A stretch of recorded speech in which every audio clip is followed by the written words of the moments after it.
And welcome back. And we're moving into our final conversation for today. We are joined by cyclist Cattouse. Good morning and welcome. Thank you. Cyclist today, usually athlete in general. But how are you doing? Very good. Yeah. A bit tired, but very good. Yeah. So Kaya, you are recently back in country following the Intelligentsia. Intelligentsia Cup tour. I was trying to make it in Spanish, but it was Chicago. But tell us, we know we've spoken to you so many times about your own professional career as an athlete, and that you keep on pushing yourself beyond the boundaries of Belize. How did this opportunity come up? Well, since March, I have been a client of Elliston Coaching, which is Bill Elliston, who has came to Belize on numerous occasions to race the Holy Saturday cross country. Of recent, he has been bringing in females to race the cross country. Since the female cross country, after the race before he went back to the US, him and I and one of the girls that he brought, who actually works at USA Cycling, had a little dinner, a little sit down, and I managed to get Bill to coach me, and from there, that is how I have been getting the opportunities to race in the US. Nice. So, what prompted you to go this extra step to reach out and get coaching beyond Belize? Well, I know that I have the potential to excel internationally, and just staying home and hoping to win the cross country, hoping to get in a national team from an unorganized federation is just simply wasting my time and wasting my talent. So basically I knew that it was something I had to do on my own. So I took the extra step. Yeah. And what was his response? He was happy to take on the challenge. Yeah. We have been working closely since March. My numbers in terms of cycling numbers, when we talk about power and speed and things like that, have improved drastically. I have definitely been doing different style of training as opposed to the Belizean week where everybody has a set week that everybody does the same thing. My training has changed drastically. I do a lot of speed work, a lot of intervals, to be able to adapt to the US style of racing as opposed to the Belizean Central American style of racing.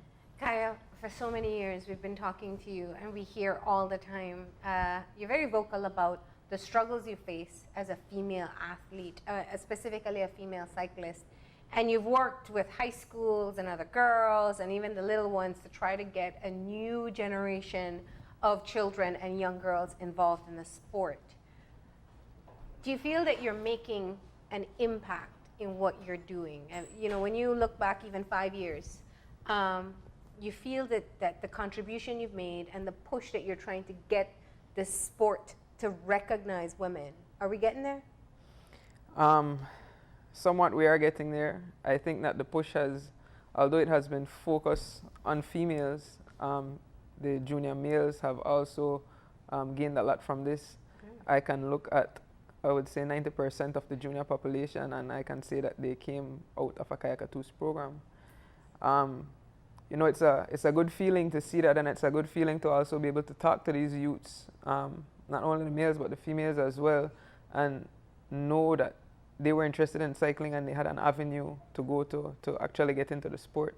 Yeah. But in terms of the female population growing, it has been hard, and I think because of the expense that comes with cycling, it's going to continue to be a hard journey. Nevertheless, one that I will continue to pursue. Now, looking back, there was recently the election for the Cycling Federation. You were one of the outspoken cyclists talking about your challenges with the previous federation, the previous executive. That same executive has returned to office. What's your openness, or what has been, has there been any reach out in being able to ensure that you can still work together? People don't like being criticized in general. And saying someone was not doing enough and then they come back into office, I'm sure you probably have fear, like most Belizeans do, of some kind of victimization. Is there any reach out, any way of extending an olive branch between either parties to ensure that you still can continue to be the female athlete that all Belizeans love watching? Honestly, I have no fear of the victimization. The female population in Belize is so small that when it comes to national team selection, if I'm not selected, it is outright. You know, it's spiteful. But having them getting back into office, I will say, as much as I will be the first to criticize, I will also be the first to compliment. If they take a new step, take a new approach to the management of cycling in this country. We have been going down the wrong road for a while now. Nobody seems to want to pick it up. We have a federation who does what they say they are mandated to do, which in my eyes is just to exist. And I will forever be speaking up about it. Wow.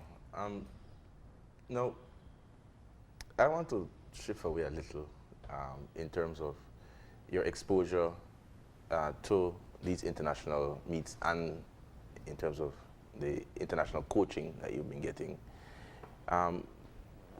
Where do you see you being able to, within the operation platform that you have, be able to take away some of those things and drop it back home? Because I know your love is back home. No matter how much you're going to excel on the international stage or compete there, ultimately, like most Belizeans, when they spring there, we want to make sure there's an impact here. But what do you see as you being able to bring back, even in the context of where you are, from your international experience?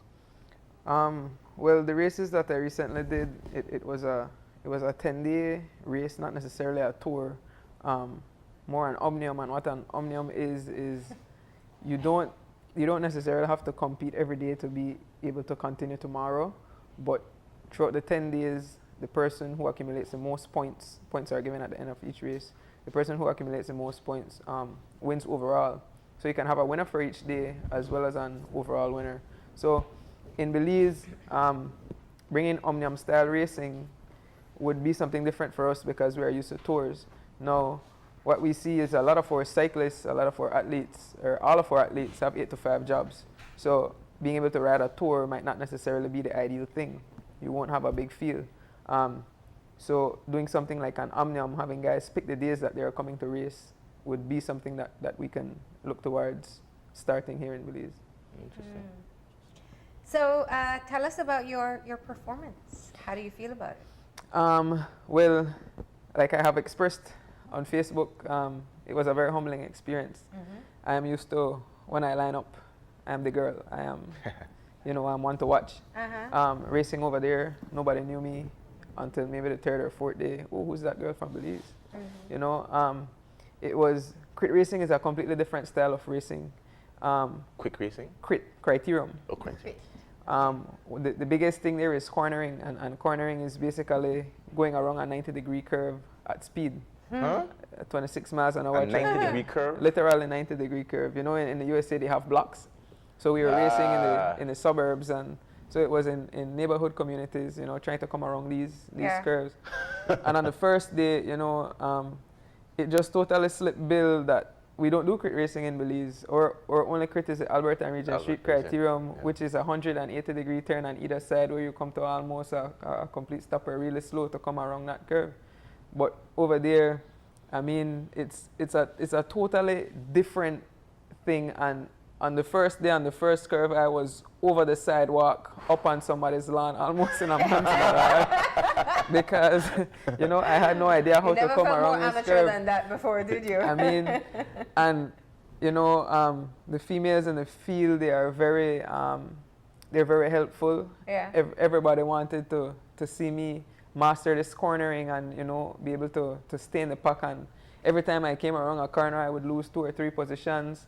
And if there are 11 corners in one lap, that would tell you that I'm off the back in the first lap. Yeah. So on the first and the second day, it was extremely hard for me. And then they have these things that they call chicanes.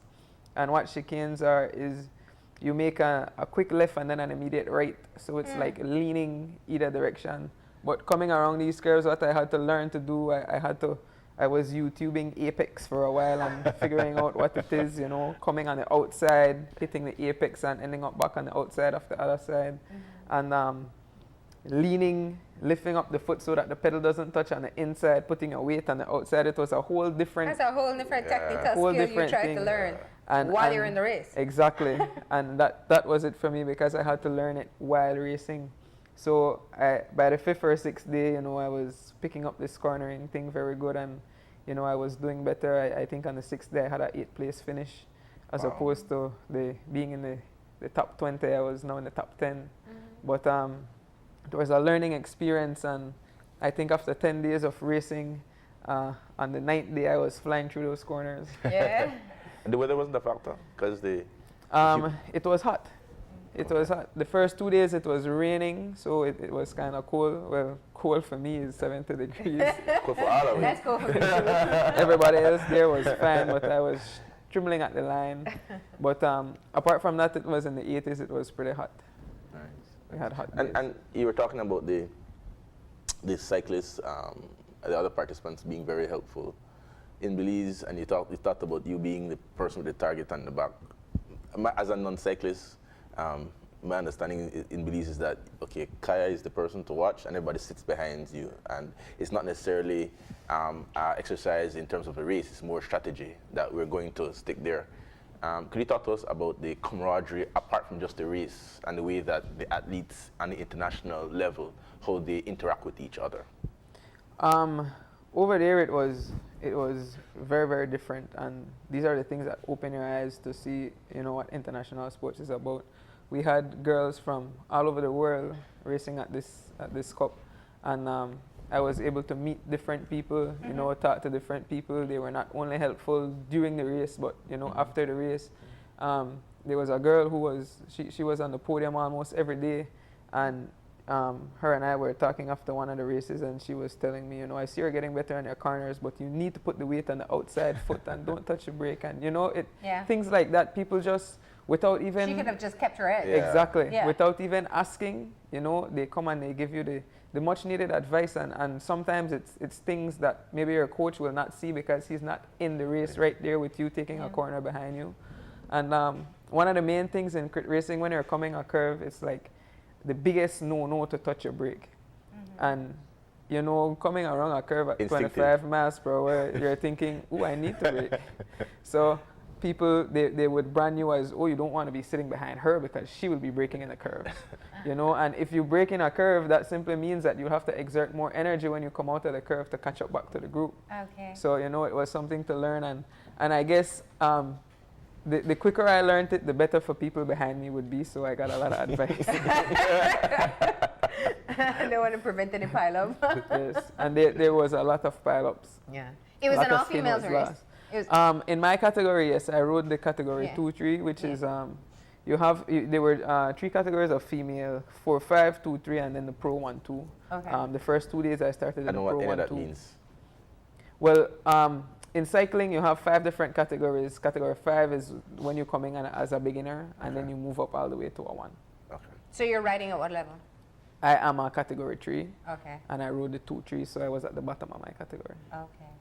Nice. And where does this, I forgot what they call it, this cup, where does it rate in terms of the difficulty of it?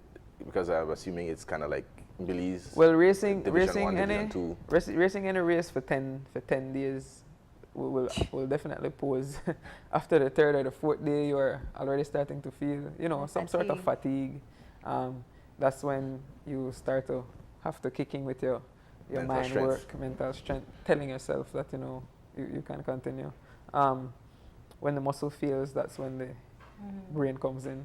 Mind over matter. Yes. Always. You're working with a new coach. You're hoping to have more international competitions that you'll participate in. What's the next step for you? Definitely, I'm looking back to go to the Intelligentsia Cup next year. But before that, there is also another 10-day race called the Tour of America's Dairyland, which is in Wisconsin, which is like 2 weeks prior to this race. So what I'm planning to do is go there, do that 10-day race, rest the 2 weeks in between, and then do this 10-day race. So instead of... So you're going to rest from now until then, right? Because that just sounds like it's more. Well, I definitely have to... I think this year I got there pretty fit and pretty strong. Yeah. But the different style of racing was what, every sprint is coming out of a curve. And if you don't move up and get into a position before you come out of the curve, you just cannot contend in the sprint. And the day where I placed in the top 10 was because coming up to the sprint was a very long stretch. The course was, I think, 3.2 miles that day. So it wasn't a criterium, it was more a circuit. So coming into the sprint, we had almost a mile. So you were more in your element. Exactly. I had enough time to move up, know where I needed to be, and I was much better. But I know what I need to work on. It's almost impossible to work on cornering in Belize because There are no. if I go try to do that at Belama and I look hard around a curve into a car, But I think doing the Tour of Americas there and prior to this one will prepare me and have me much more ready to be taking these corners the way I need to be taking it after not having done it for an In that entire forum, you year. don't have headwinds? Yes, you have. You do? In these crits, you have the winds blowing in all directions because remember, our criterium is going around and around. The lap is sometimes only 1 kilometer. It's pretty short. It's a pretty short lap. And for criteriums, what they do over there, you don't race by laps, you race by time.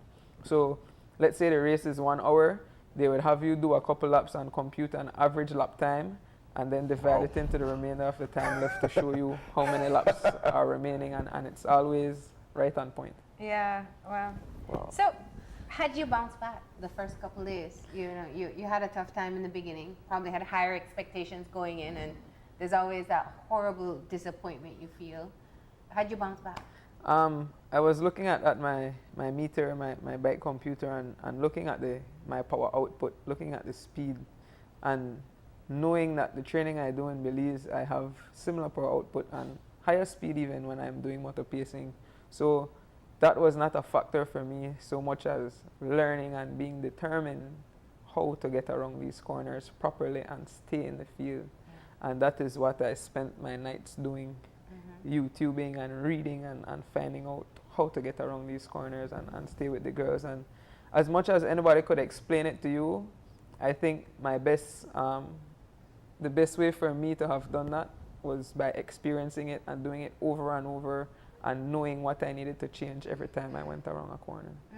Excuse my misconception, right? But I'm thinking that you're doing all of this because you're building up something to when Holy Saturday comes, the beast that you see with the Cattouse on the back, that's all you're going to see. You're going to see the back of this jersey, and it's going to be a statement from you.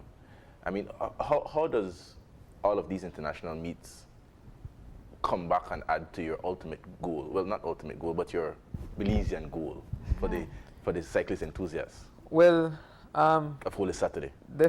Females race on Palm Sunday, but well, the weekend. You know what I'm saying. You know what I'm.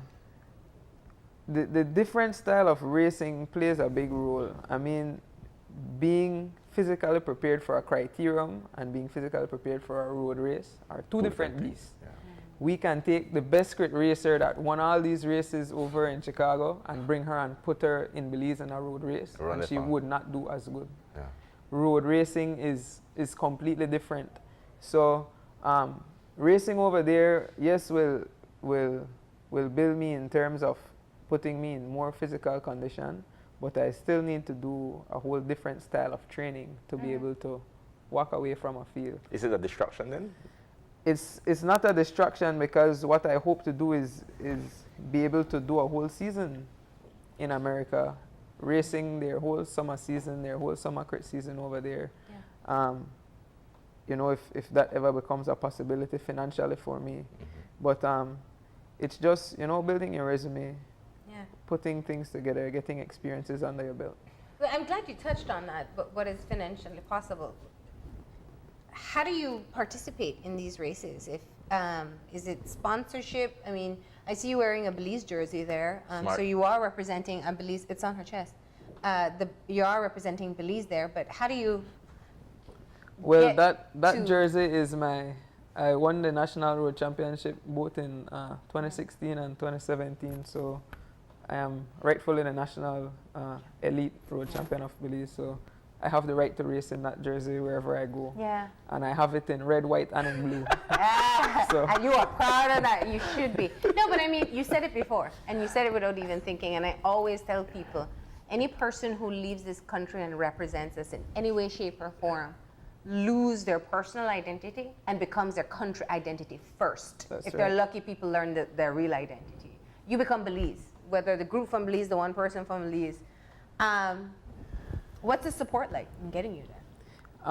Well, for this trip, because it just came about in March, it was really pretty much out of pocket. Between my mother and myself, you know, we basically just got it together and got moving. I have had tremendous support from a friend of mine who lives in New York, David Banner. Surge cycling team. He has been very supportive in terms of getting me financial assistance. And apart from that, you know, the ticket was out of pocket. Paying for registration, I got a big discount because the organizers were happy to have someone from Belize racing there for the first time. I got almost a 30% discount on my... 30% of 20,000? No, they actually every day it's 46 US a day. Yeah. Okay. Yeah. So Okay. times 10, that's 460, and then you get 30% discount. Yeah. Yeah. So registration. So it was ticket registration, and then I had to deal with accommodation, food.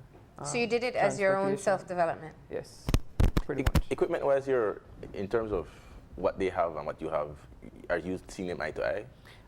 Not necessarily. My bike would be considered, I don't have a pretty high-end bike. It's a carbon fiber bike, but it's not top-notch. But it gets the job done. Yeah. Those girls are, on race day, when everybody comes out, all teams have their tents. And on each team you have between 2 to 6 females racing on a team. Everybody has their tent. Because it's criterium, you don't get to go on the road, on the course to warm up. So everybody has their trainer. Everybody sits under their tent and their trainer, 30 minutes, you know, warm up, get stretched, get their ice socks, whatever they need.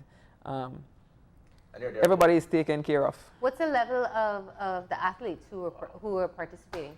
Well, like I said, we had all 5 levels there from 5 to Yeah. 1. Yeah. And Were there any even cyclists that you follow, like you're fans of, or?